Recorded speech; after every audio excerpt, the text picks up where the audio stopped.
नमस्कार and welcome to Bharat Affairs. Crude oil के बाद में अगर कोई दूसरी चीज है जिसे हम लोग ज्यादा इंपोर्ट करते हैं वो है गोल्ड, जिसे हर साल हम लोग 700 टन के अराउंड में जो गोल्ड है इंपोर्ट करते हैं। आपको पहले ये डिस्क्लेमर दे दे कि ये कमर्शियल इंपोर्ट की बात कर रहे हैं। आरबीआई जो गोल्ड को इंपोर्ट करती है ये बिल्कुल अलग है। आरबीआई के पास में जो गोल्ड रिजर्व्स है ये 880 मेट्रिक टन के अराउंड में है, लेकिन हम लोग यहाँ बात कर रहे हैं कमर्शियल गोल्ड को लेकर, जिसे हर साल 700 टन इंपोर्ट करते हैं, जबकि डिमांड भारत में 900 टन से भी ज्यादा है और प्रोड्यूस करते हैं 1.5 टन के अराउंड में। तो ऐसे कंडीशन में भारत को गोल्ड की डिमांड को फुलफिल करने के लिए 300 टन से भी ज्यादा जो गोल्ड है इसकी रिक्वायरमेंट होगी। और इसी रिक्वायरमेंट को थोड़ा बहुत फुलफिल करने के लिए आंध्र प्रदेश से जो अपडेट सामने निकल के आ रही है, जहां ये कहा जा रहा है कि भारत का पहला प्राइवेट गोल्ड माइन जो है ये अब स्टार्ट होने वाला है। आप यहाँ पर देख पाएंगे इसके रिगार्डिंग जो आर्टिकल है, India's first private gold mining project all set for launch in Andhra Pradesh. जिसके बाद ये कहा जा रहा है कि ये जो न्यू गोल्ड माइन है ये इंडिया की इंपोर्ट स्टोरी को बिल्कुल ये बदल सकता है, क्योंकि जिस प्राइवेट गोल्ड माइनिंग की यहाँ पर बात की जा रही है इसके जरिए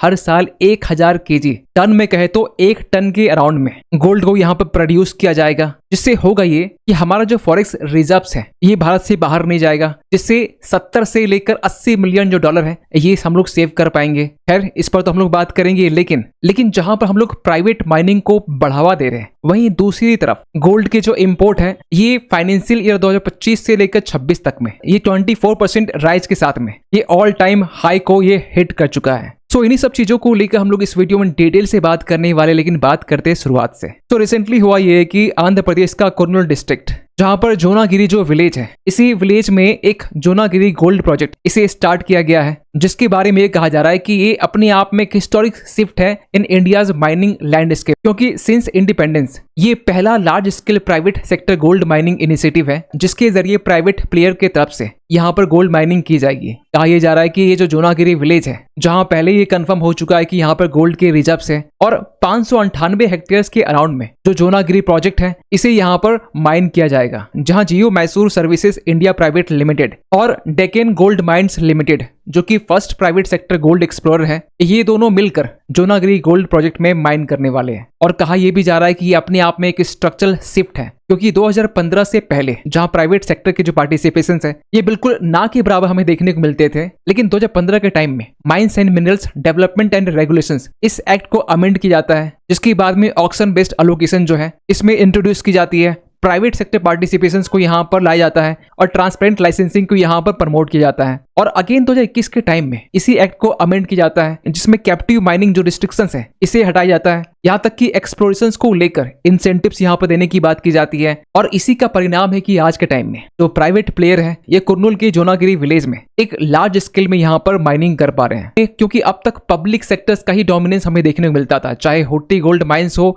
या फिर कोलार गोल्ड फील्ड हो जो ब्रिटिश एरा से माइन करता आ रहा था। लेकिन 2001 के टाइम में कोलार गोल्ड फील्ड्स जो है इसे क्लोज किया जाता है, और जो हुट्टी गोल्ड माइंस लिमिटेड है जो कर्नाटक में है, जो हर साल 1.5 टन के अराउंड यहाँ पर गोल्ड को प्रोड्यूस करती है। अब सवाल ये निकल के आ रहा है कि ये जो जोनागिरी प्रोजेक्ट है ये क्यों इतना मैटर करता है। पहली बात तो ये है कि भारत में हर साल गोल्ड की जो डिमांड है ये 800 से लेकर 1000 टन के अराउंड में है। उनमें भी ज्वेलरी से लेकर जो इन्वेस्टमेंट है, चाहे बार्स में हो, चाहे कॉइन्स में हो, या फिर कल्चरल सेरेमनीज, या फिर वेडिंग्स, या फिर रिलीजियस यूज में सोने का जो यूज है काफी ज्यादा होता है। और जब भी वेडिंग सीजन होते हैं ना तो उस टाइम गोल्ड की डिमांड बढ़ जाते हैं, प्राइस बढ़ जाते हैं। और इसको लेकर हाल ही में एसोचैम की तरफ से ये बताया गया कि जो इंडियन हाउस होल्ड है इनके पास में इतना सोना है कि वर्ल्ड के टॉप 10 सेंट्रल बैंक्स को यहाँ पर मिला दिया जाए, इससे भी ज्यादा जो सोना है ये इंडियन हाउस होल्ड के पास में है। और ये नंबर है 2.4 ट्रिलियन डॉलर से लेकर 10 ट्रिलियन डॉलर तक का। और हम लोग कहते हैं भारत में गरीबी है, बेरोजगारी है।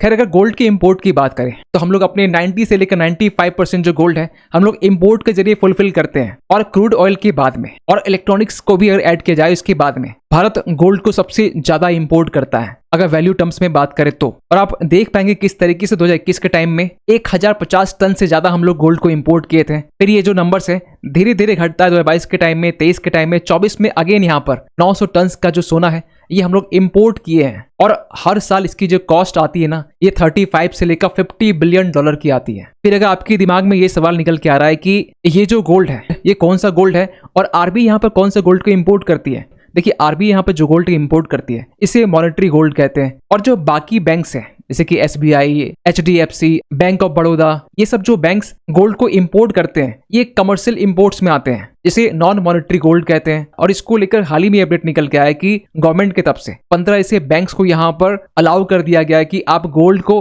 और साथ ही साथ सिल्वर को यहाँ पर इंपोर्ट कर सकते हैं। लेकिन जो कमर्शियल इंपोर्ट्स होते हैं इसमें 6% का कस्टम ड्यूटी लगता है और एक्स्ट्रा 3% IGST लगता है, जबकि RBI जो इंपोर्ट करती है इसमें किसी तरह का यहाँ पर ड्यूटी लगता नहीं है। और आपको बता दें कि हम लोग 2023 से लेकर 24 तक में 48 कंट्रीज से हम लोग गोल्ड को इंपोर्ट किए थे और सबसे ज्यादा हम लोग गोल्ड को इंपोर्ट करते हैं स्विट्जरलैंड से, 40% का शेयर रखता है यहाँ पर।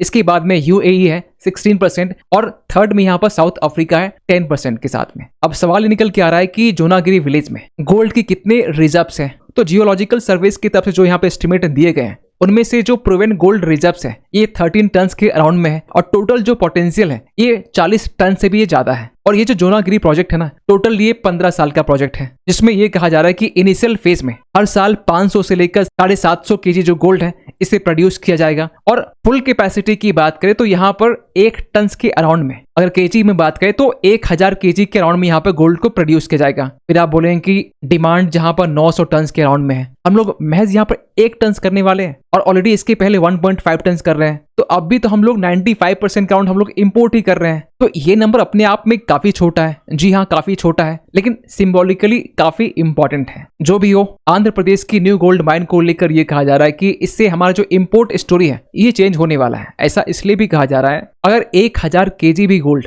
हम लोग इंपोर्ट नहीं करते हैं, प्रोड्यूस करते हैं, तो 70 से लेकर 80 मिलियन जो डॉलर है हम लोग सेव कर पाएंगे। इससे होगा ये कि जो करंट डेफिसिट है, जो फिस्कल डेफिसिट है, इसके ऊपर प्रेशर हमें कम देखने को मिलेगा। लेकिन वहीं दूसरी तरफ जो गोल्ड इंपोर्ट के जो डेटा है, कहा यह जा रहा है कि 2025-26 में ये अपने ऑल टाइम हाई में था, जहां हम लोग 24% ज्यादा गोल्ड को इंपोर्ट किए हैं in value terms, mean 72 billion dollar के राउंड में हम लोग गोल्ड को इंपोर्ट किए हैं। जबकि ये जो नंबर है ये 2024-25 में 58 बिलियन डॉलर का था, तो 23-24 में ये 45 बिलियन डॉलर का था, इवन की 22-23 में ये 35 बिलियन डॉलर का था। फिर आप कहें कि हमने इस बार ज्यादा गोल्ड इंपोर्ट किया, ऐसा नहीं है। Despite the rise in value, जो एक्चुअल क्वांटिटी है गोल्ड की ये प्रीवियस ईयर से काफी कम है। आप देख सकते हैं 721 टन जो है ये हमने लेटेस्ट FY में इंपोर्ट किया, जबकि प्रीवियस ईयर में ये 757 टन का था। फिर ये मुमकिन कैसे हुआ? आपको पता होना चाहिए कि जो गोल्ड के जो प्राइस है पिछले साल आसमान में थे। जो रिटेल बायर्स है उनके लिए 10 ग्राम जो है,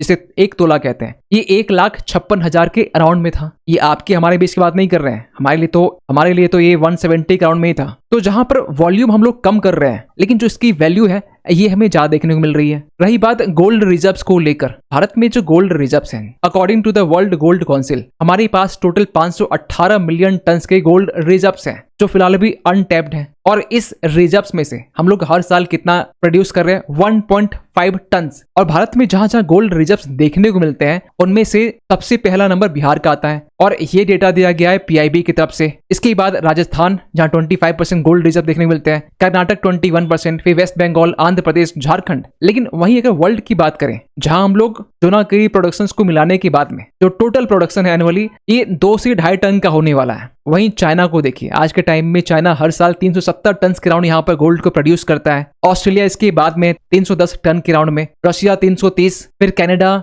USA। भारत यहाँ पर सिंगल डिजिट में यहाँ पर चल रहा है, जो कि हमारे लिए एक कड़वी सच्चाई है। खैर, आप क्या सोचते हैं इस अपडेट को लेकर? कमेंट कीजिएगा। मिलते किसी अगले वीडियो में, तब तक के लिए थैंक यू सो मच।